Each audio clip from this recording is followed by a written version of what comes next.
গোদের উপর বিস্ফোরা, হরপা বান এবং ধস তো ছিলই, তার উপর আবার ভূমিকম্প। জোরালো ভূমিকম্পে কেঁপে উঠল ইন্দোনেশিয়ার সুমাত্রা দ্বীপপুঞ্জ। ইউএসজিএস এর তথ্য অনুযায়ী কম্পনের মাত্রা ছিল 6.6।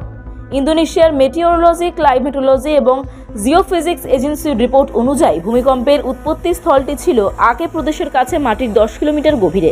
আপাতত কোনো সুনামি সতর্কতা জারি হয়নি। হরপা বান এবং ধসে বিপর্যস্ত দক্ষিণ পূর্ব এশিয়ার এই দেশটিতে ইতিমধ্যেই প্রায় 30 জনের মৃত্যু হয়েছে বলে খবর। ভূমিকম্পের পরে এই সংখ্যা আরও বাড়বে বলে আশঙ্কা করা হচ্ছে। ঘূর্ণিঝড় আছড়ে পড়ার পরেই ইন্দোনেশিয়ার একাংশে হরপা বান দেখা যায়। ধস নেমে অবরুদ্ধ হয়ে পড়ে বেশ কয়েকটি গুরুত্বপূর্ণ রাস্তা। এই দুর্যোগে সবচেয়ে বেশি ক্ষতিগ্রস্ত হয়েছে উত্তর সুমাত্রা প্রদেশ। বৃহস্পতিবার উত্তর সুমাত্রা থেকে প্রায় 30 জনের মৃত্যুর খবর পাওয়া গিয়েছে। নিখোঁজ বেশ কয়েকজন। উত্তর সুমাত্রা থেকে 8,000 মানুষকে নিরাপদ স্থানে সরিয়ে নিয়ে যাওয়া হয়েছে।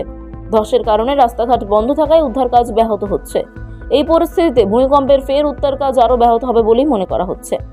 ভূমিকম্পের কারণে ইন্দোনেশিয়ার প্রাণহানির খবর এখনো পর্যন্ত পাওয়া যায়নি। ইন্দোনেশিয়া ভূমিকম্প প্রবণ রিং অফ ফায়ার বা প্রশান্ত মহাসাগরীয় অগ্নিবলয়ের কাছে অবস্থিত। সেই কারণে মাঝে মধ্যেই সেই দেশে স্বল্প বা মাঝারি মাত্রার ভূমিকম্প হয়। তবে বৃহস্পতিবারের কম্পনের মাত্রা অন্যবারের তুলনায় জোরালো ছিল বলেই মনে করা হচ্ছে।